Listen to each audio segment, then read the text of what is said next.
Good afternoon नमस्ते सबैजनालाई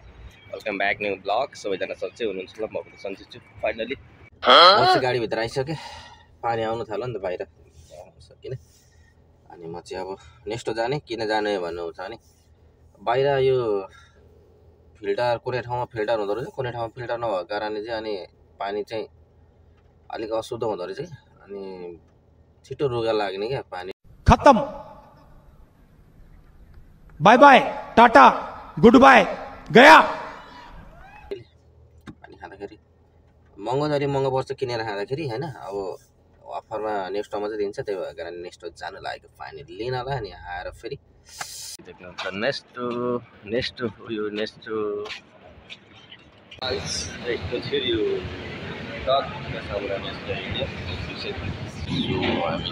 तरिकाले यस्तो तरिका गइरहेको छ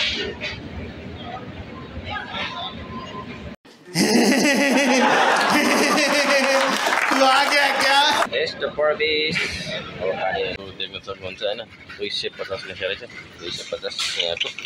नेपालको चाहिँ होइन 250 फेरि 4 कार्टन लगाएँ एक केजीको देख्न सक्नुहुन्छ यो चाहिँ कस्तो खतरा आएछ हेर्नु न यहाँ माथिबाट थिचेपछि तल घुम्छ ए मसला पिन्ने होला यो यसरी तान्नेवाला छ हाम्रो अब अर्को चाहिँ यो लानु पर्ला त राइस म चाहिँ 4 कार्टन पानी लगाएँ अब पानी पनि पर्दैछ होइन कति बज्यो आज कति बज्यो अब चाहिँ हेर्नुपर्ने हुन्छ होइन अनि अब चाहिँ सरर जाने हो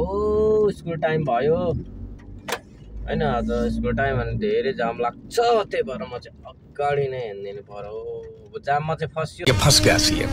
इसे पार्टी की मीटिंग समझ के फंस गया हो पुरै यो मार्केट बजार इलाका ठाउँ हो यो चाहिँ फर्क छु म चाहिँ त्यहीँबाट हिँडेँ कता जानुपर्ने त्यो पनि थाहा भएन फेरि रङ साइड हिँडाइयो भने त सो देख्न सक्नुहुन्छ होइन अब सरर जाने हो बाल छैन होइन कसैको डर छैन आजको मौसम राम्रो छ अब आज पनि पानी आयो भने गर्मी एकदम बढेर आउँछ अब चाहिँ गर्मी सुरु हुन्छ सो स्कुलको टाइम भयो क्या त्यही भएर लास्टै जाम भयो के गर्नु र खत्म bye bye tata good bye गया हिँडेर गयो भने पनि 5 मिनट पुग्छ तर 10 मिनट भन्दा अनि मैले पानी ल्याउनु आउँदैछु भने त हिजो मात्रै पानी खाइरहेको त बाहिर के अनि त्यो पानी खाइरहँदाखेरि चाहिँ अलि रुगा धेरै लाग्ने होइन रुगा धेरै लाग्ने अनि पख्लाहरू पनि चल्ने क्या त्यस्तो भयो अनि मैले पनि सोचेँ 4-5 होइन 4-5 खर्च गर्नलाई एक केटी 500 रुपियाँले कति झन् 1 हप्तासम्मलाई पुगिहाल्छ पानीले अफरमा पाउँछ पानी पनि क्वालिटी त हुन्छ यो जुन गल्ली देख्दै हुनु जाने ठ्याक्कै काठमाडौँ जस्तो लाग्ने क्या यो गल्ली देख्दा चाहिँ होइन सेम काठमाडौँको याद आउने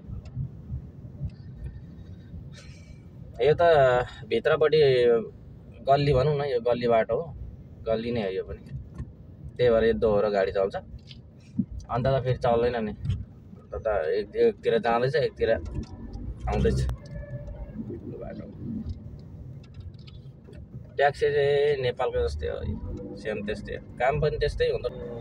साथीहरू जङ्गल देख्न सक्नुहुन्छ बयानको त्यो जङ्गल है यहीँ यस्तै हुन्छ यहाँको ठुलो जङ्गल चाहिँ सबै पात झर्नु थाल्यो म चाहिँ एउटा पुरा आइसकेँ है मौसम चाहिँ कस्तो अब घाम डुब्न लाग्यो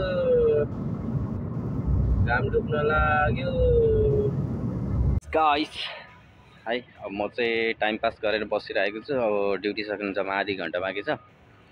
अनि 1 बजी सकिन्छ नि त मेरो ड्युटी चाहिँ अनि त्यही भएर म चाहिँ बिन्दास पाराले मोबाइल हेर्दा आँखा पोलिसो क्या। अनि भिडियो पनि बनाउनु पऱ्यो भनेर म चाहिँ सो गरिसकेको छु। अब आधी घन्टा पछाडि सकिन्छ। अनि राति हेर्नु न यस्तो बवाल देखिन्छ, सो गर्न देख्नु सक्नुहुन्छ।